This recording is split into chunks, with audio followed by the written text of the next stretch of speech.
Hello, good morning, students. Please subscribe the channel, drop a like, share, and comment. This is Progressive Monthly Magazine, October 2025, exercise number 19 on the speed of 100 words per minute.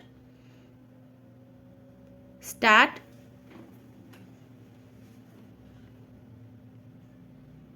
The earth on which we live is some 4500 million years old. Around 3000 million years ago or so, it became possible for self-organizing and reproducing species of matter to develop and spread throughout the planet.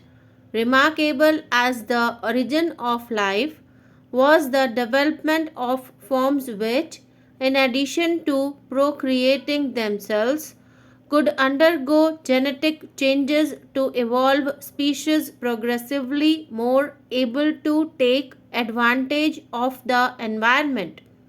It appears that until about 20 million years ago, our ancestors were ape like men who spent a great deal of their lives in the branches of trees in forests. About 15 million years ago, there was a transition from the stage of living on trees to that of dwelling on the ground, and this resulted in the development of the upright standing posture characteristic of man. It took another 10 to 15 million years from the erect ape to Homo sapiens.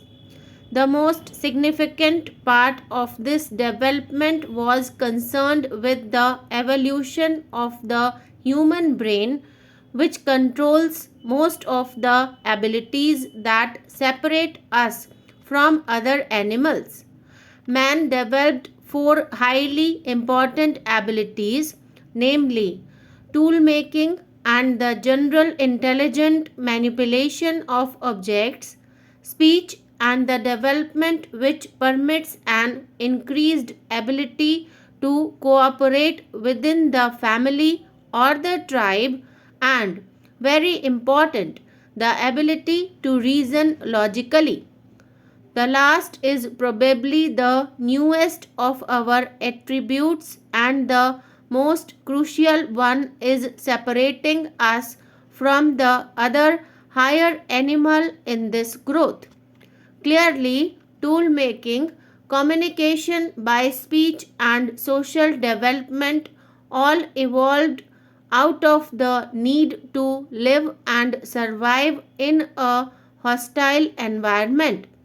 The development of logical reasoning probably arose out of competition within our own species or with closely related branches of the man-like family, and it was probably thus that this branch, of which we are representatives, wiped out competing branches such as neo-man. An important question that we have to answer is whether the instinctive patterns of human behavior are fundamentally inimical to human cooperation on an indefinitely broad scale. It is in this process of logical reasoning that science had its roots. And it is our hope that science, which has shrunk the world, which has in it the possibilities of untold prosperity for all mankind, will unite mankind in cooperation in the future. The step in this remarkable process of evolution took place slowly when judged by the standards of time we are used to in everyday life.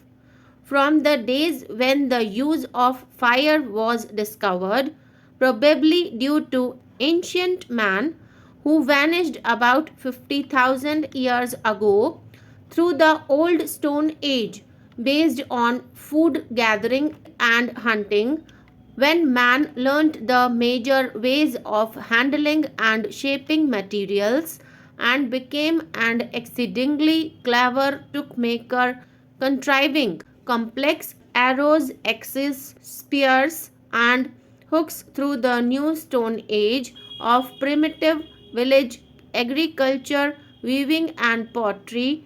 Man entered the Metal Ages of copper, bronze, and iron. The Bronze Age added metals, architecture, the wheel, and mechanical devices, and the concept of the city. Astronomy, medicine, and chemistry acquired their first traditions.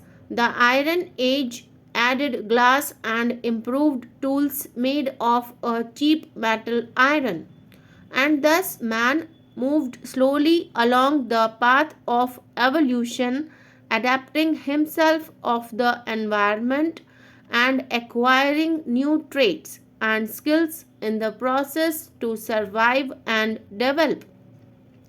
Successive landmarks that could be discerned with gaps of millions of years begin to occur, with gaps at first of a few thousands and then of a few hundreds of years.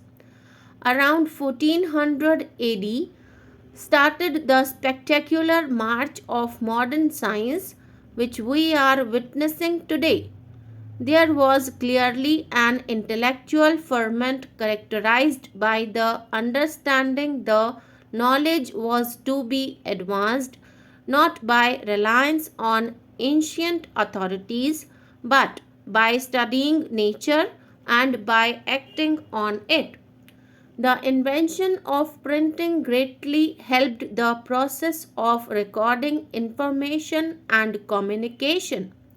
We might ask at this stage as to what happened elsewhere in the world. All over, in the early stages of human development, there were pseudosciences such as games number, lore, alchemy, geomancy, and so on. Several of them demanded observations and experimentation and gave rise in time to meaningful science. Thus, chemistry in an offspring of alchemy. In all the major civilizations of the world, there have been high points and a flowering of intellectual scientific effort in China, India, Egypt, Greece, Islam, and other countries.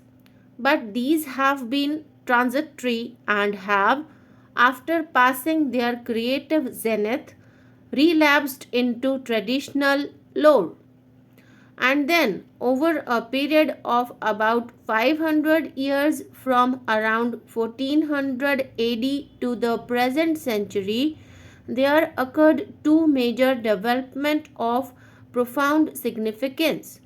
There was the scientific revolution, during which science attained intellectual maturity and became an indispensable feature of a new industrial civilization.